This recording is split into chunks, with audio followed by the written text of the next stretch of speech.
Was Richard Pryor a philosopher?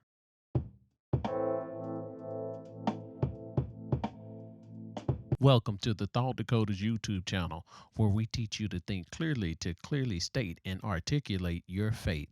Today we're taking a look at the question, was Richard Pryor a philosopher? June 9th, 1980, Richard Pryor burned himself. He was doing coke, he was doing freebase. And a few months later, September the 5th, 1980, Richard Pryor appeared on the Johnny Carson show, one of his good friends, and he made these statements. And I want to say something. You know, people say a lot of things about life. Life is important, because when that fire jumped on my, all I could think about was life.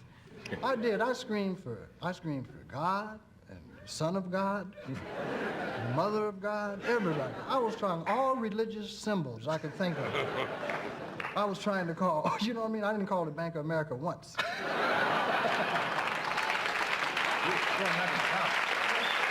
So, Richard Pryor's claim is that life is important. His premises are the statements, the beliefs, the truths, the facts that lead him to that claim. Let's take a look at these premises. Number one, all he could think about was life when he was burning. Number two, he did not call Bank of America. With these two statements and an awareness of his claim that life is important, we can construct an argument that Richard Pryor presumably would have accepted. Premise one can be generalized into a principle that applies to everyone as such. 3, if the threat of death results in only a concern for one's life, then life is important. 4, the threat of death results in only a concern for one's life. Therefore, we can conclude premise 5, life is important. Although the above argument is valid, that is, if the premises are true, it leads to a true conclusion. The argument doesn't appear to be sound. At least one premise must be false if the argument is valid but not sound. What premise could that be? Well, it appears that the premise 4, the threat of death results in only a concern for one's life, is not true. There are instances when people are threatened with death that they think about the lives of others. Consider a mother who protects her children from, or a soldier who protects his brothers in arms by jumping on a grenade. These people all would be faced with the threat of death but not have a concern for themselves, because it's not true. The threat of death results in only a concern for one's life. This makes the entire argument unsound. These people all would be faced with the threat of death but not have a concern for themselves.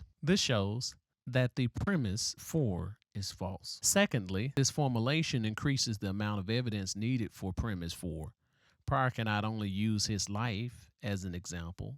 That would be an extrapolation to go from one instance to a general principle. It's too few cases. But there does seem to be some truth in the neighborhood that resonates with me intuitively. The realization of one's imminent demise does seem to put things into perspective. How could we steal man Pryor's insight, making it not vulnerable to the refutation just given? Perhaps reflecting on the above counterexamples will show us the missing component in this chain of reasoning. The quality that motivates a soldier and mother to sacrifice their lives for the sake of others could be their concern for the well-being of others. Both people have a guiding purpose for their lives. The soldier in protecting his teammates, the mother in ensuring that her children will live on. Thus, we could formulate the argument as such. If in the absence of concern for others, the threat of imminent death makes one solely concerned for their own life, then life is important. In premise 7, in the absence of concern for others, the threat of imminent death makes one solely concerned for their own life. Therefore, life is important. There is still a problem here evaluating the claim of the argument. We could say that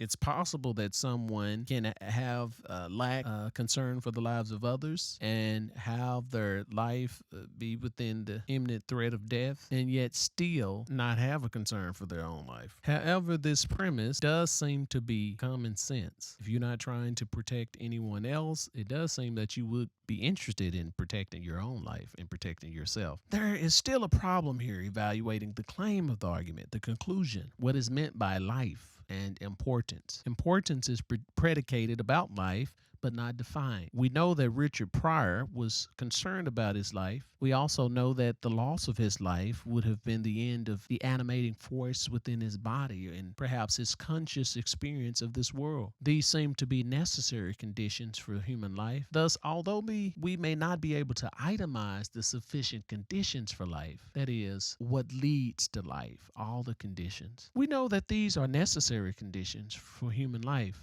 And without these, without the animating force of your body and the consciousness of this world, one is dispossessed of life.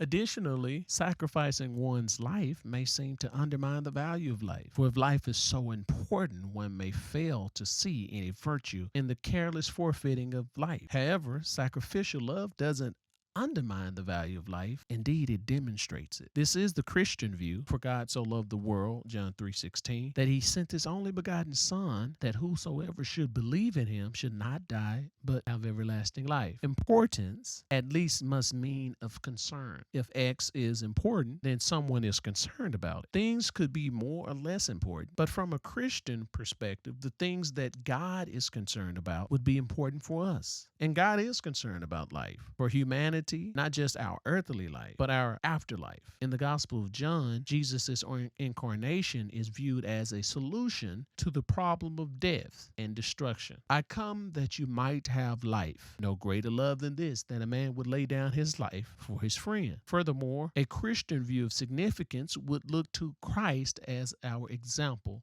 about what is important. In the Gospels, Jesus Christ, he lived a life in a way that was pleasing to the Father, our Heavenly Father. He lived according to God's will, and he wanted the world to know about God's love.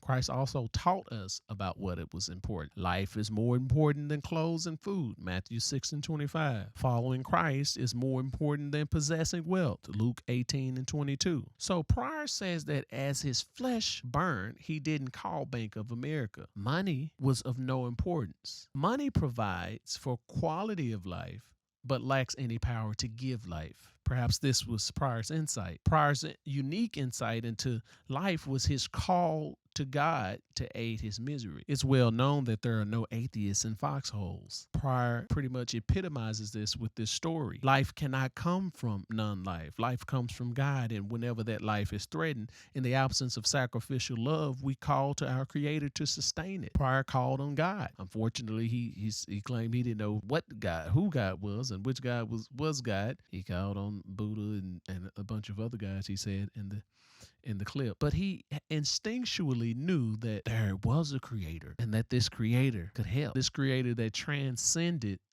this earthly realm could undo the effects that he did within this earthly realm, could help him, could save him, could get rid of the fire, could send somebody else to help him to put out the fire, could make a way, could work a miracle, whatever it took.